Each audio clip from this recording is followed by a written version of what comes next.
Hello guys, good morning. तर तुम्ही बघू शकता किती राडा झालेला आहे भांड्यांचा. म्हणजे सकाळी ना दोन दोन भाज्या कराव्या लागल्या, त्याच्यामुळे ना खूपच म्हणजे भांडे हे होऊन गेले होते. तर मग म्हटलं पहिले एका साईडला भांडे करून घेते आणि मग त्याच्यानंतरून आहे ना गॅस बीस सगळं ओटाविटा साफ करून घेते तिकडून. आणि मग ते नंतरून घासणारे भांडे, कारण की ना मला असं ना एवढा पसरा राहिला ना, डोकंच काम करत नाही माझंवालं. म्हणून म्हटलं मग तिकडचं गॅस खालचं सगळं पसारा म्हणजे घाण जी आहे ती स्वच्छ करून घेते आणि मग त्याच्यानंतरून आपण भांडे घासायला सुरुवात करूया, कारण की खूपच जास्त राडा झालेला होता. आणि म्हणते की मम्मी भूक लागलेली आहे. मग काय क्लासहून आले आणि त्याच्यानंतर ना शिरा बनवून दे म्हणे. मग म्हटलं खूप दिवसांनी बनवलेलं नव्हतं, मग म्हटलं आता आज बनवूनच देते. मग आपलं इलायची आणि काजू बदाम टाकलेले होते बारीक कुटून आणि मस्त ब्राऊन कलर येईपर्यंत भाजून घेतलेलं. थोडं खोबरं पण टाकलेलं आहे मी, कारण की खोबरं टाकलं ना थोडीशी चव चांगली लागते, म्हणून थोडंसं खोबरं टाकलं आणि त्याच्यानंतरून मग परतून घेतलं आणि दूध टाकलं थोडंसं.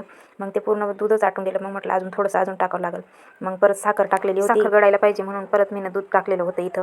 तर अजून थोडंसं टाकलं. त्याच्यानंतरून मग आपली जी रवा म्हणजे शिरा जो आहे मस्तपैकी थोडंसं झाकून घेतलेलं होतं मी, कारण की शिजायला पाहिजे व्यवस्थित आणि मस्त वास पण छान येत होता बरं का.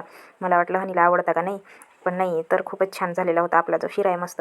तर बघू शकताय कलर पण आलेला आहे त्याला मस्त. आणि काजू बदाम ना बारीक करून वाटलेलं म्हणून ते दिसत नाही आहे. त्याच्यानंतरून हनीला वाढलं मी, तर हनीला खूपच आवडलं बरं का रवा म्हणजे शिरा. तर खूप छान झालेला होता आणि चव पण छान होती आणि वास तर खूपच छान येत होता. तर आपल्या चॅनलला लाईक करा, कमेंट करा आणि सबस्क्राईब करायला विसरू नका. बाय.